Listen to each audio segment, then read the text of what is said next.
धर्मचंद जी, धर्मचंद जी, कोई है घर में? कौन? क्यों, पहचाना नहीं? क्या नहीं पहचाना? कैसे पहचानूं? जिंदगी में ना जाने कितने लोग मिलते हैं, किससे कब कहां मुलाकात हुई, ये सब याद रखना तो मुश्किल है ना। वेलकम होटल, रूम नंबर 101, याद आया? होटल?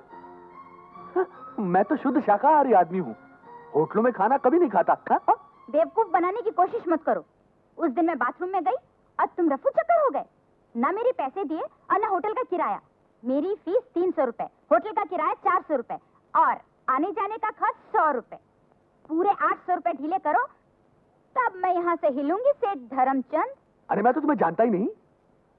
तुम्हारी तस्वीर दिमाग के हर कोने में ढूंढ ढूंढ कर परेशान हो रहा हूँ, और तुम हो कि सट्टे बाजार की तरह भाव पे भाव बढ़ाई जा रही हो। कमरे का किराया, तुम्हारी फीस, आने जाने का खर्चा, मेरी तो कुछ समझ में ही नहीं आ रहा। क्या नाम है तुम्हारा? तुम मुझे झुठला सकते हो, लेकिन अपनी लिखावट पहचानने से इनकार नहीं कर सकते, क्योंकि इस कागज पर तुमने अपने हाथ से अपना नाम, पता और होटल का रूम नंबर लिखा था। ये सबूत काफी है मेरे लिए।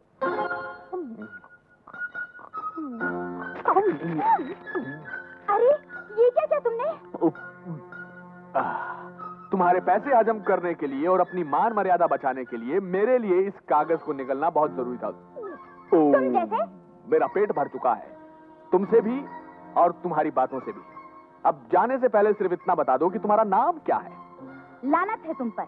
मुझे नहीं मालूम था कि इतने बड़े घरों में रहने वाले भी हम जैसी औरतों की दलाली पर जीते हैं। अब तो मालूम हो गया ना, आगे चलकर धोखा नहीं खाओगी। Experience is the best teacher. Oh no, तुम्हें तो अंग्रेजी भी नहीं आती। अब देखो, चलो यहाँ से चलो। जाऊंगी, जाने से पहले तुम्हारी कहानी तुम्हारी पत्नी को सुना कर जाऊंगी। अच्छा? हाँ, ताकि तुम उसकी नजरों से गिर जाओ। तुम क्यों तकलीफ करती हो? मैं खुद बता देता हूँ कि तुम कौन हो और कहां से आई हो। सीता, ये मैडम कह रही है कि मैंने वेलकम होटल में इनके साथ रात गुजारी है। अब ये पैसे लेने आई है। मेरी तो कुछ समझ में नहीं आ रहा, तुम ही समझाओ ना इन्हें। इसमें समझाने की क्या बात है? ये तो इसकी शक्ल से ही पता चलता है कि ये कौन है और इसका पेशा क्या है। आप कैसी बीवी हैं? मैं आपकी आंखें खोलना चाहती हूँ और आप इस झूठे आदमी की तरफदारी कर रही हैं। पैसों की खातिर बिकने वाली औरत, खबरदार जो इन पर कीचड़ उछालने की कोशिश की तो। तुझे पैसे ही चाहिए ना, तो इनके पैरों पर गिरकर भीख मांग ले, ये दे देंगे तुझे।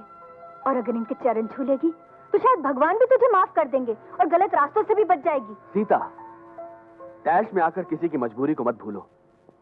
हो सकता है बेचारी एक बेसहारा मजबूर हो और इसी तरीके से पैसे हासिल करना चाहती हो।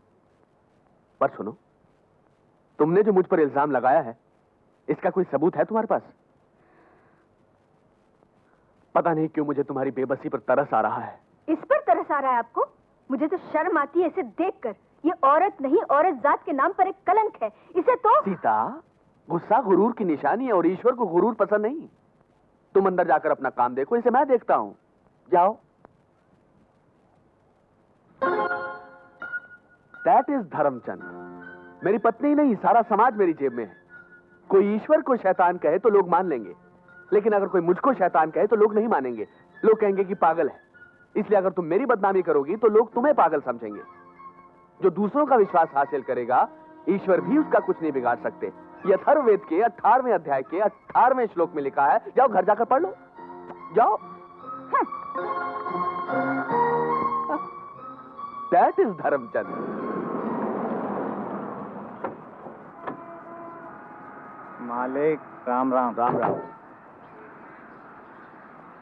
अरे, तुम्हें तो बहुत तेज बुखार है और तुम यहां धूप में खड़े भीख मांग रहे हो। चलो छांव में आ जाओ। एक मिनट, आओ।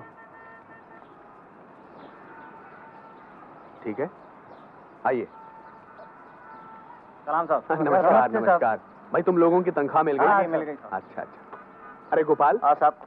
तेरी माँ की तबीयत कैसी है भाई? ठीक है साहब। ठीक है कहने से काम नहीं चलता। बीवी का आंचल पकड़े फिरने से माँ की तबीयत ठीक नहीं होगी। उसकी देखभाल जरूरी है। हाँ साहब। समझ गया? हाँ साहब। क्या? समझ गया साहब। जोरू का गुलाम है ये।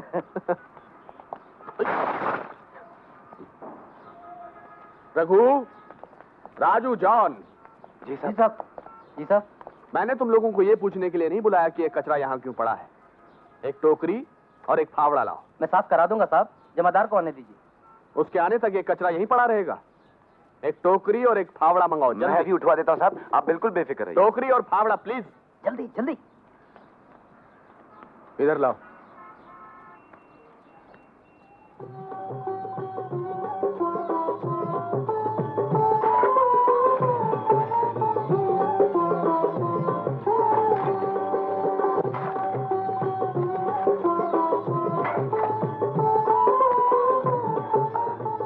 ले जाओ भाई इसे।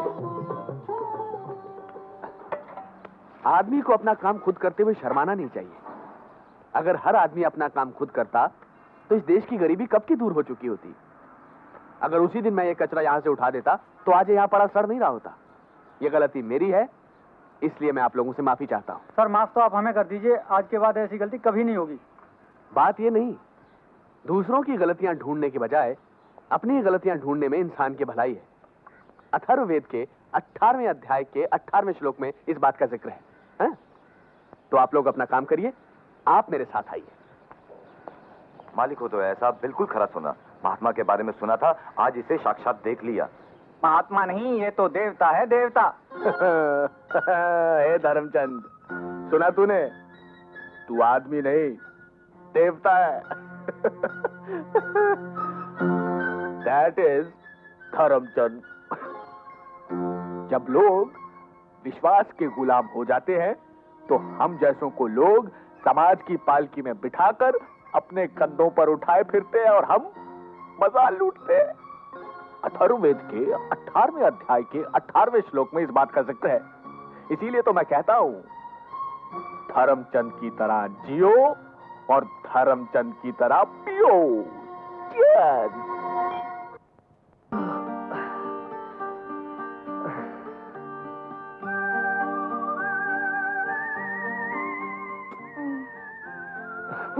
दूध वाला। हटो छोड़ो, जाने दो, दूध वाला आया है। दूध वाला आया है तो लौट कर आ जाएगा। तुम कहाँ जा रही हो? ओ भैया जी, बाद में आना। अरे साहब, गली के ऊ कोने से दूध देते भाई, यहाँ तक आल भाई, अब फिर कहाँ पलट के आई? देखो, हम यहाँ नए नए रहना आए हैं। अगर वो चला गया और बाद में दूध नहीं मिला तो? और तुम यहाँ से चलेगी और लौट कर बिस्तर पर नहीं आई तो? छोड़ो, जाने दो मुझे। तुम नहीं जाओगी, मैं जाऊंगा। और जब तक मैं लौट कर नहीं आऊंगा तुम यहाँ से हिलना नहीं है। मैं भी आता हूँ। इतनी देर हो गई, अभी तक आए नहीं। राम जाने क्या करत है। अरे क्या है, आ रहा हूँ। सुबह सुबह आके दिमाग चाटते। चल दूध दो। अरे क्यों हंस रहे हो? ई नहीं फैशन कर लूंगी, दुबई से मंगाया का साहब, यहाँ से लेके वहाँ तक लटकत।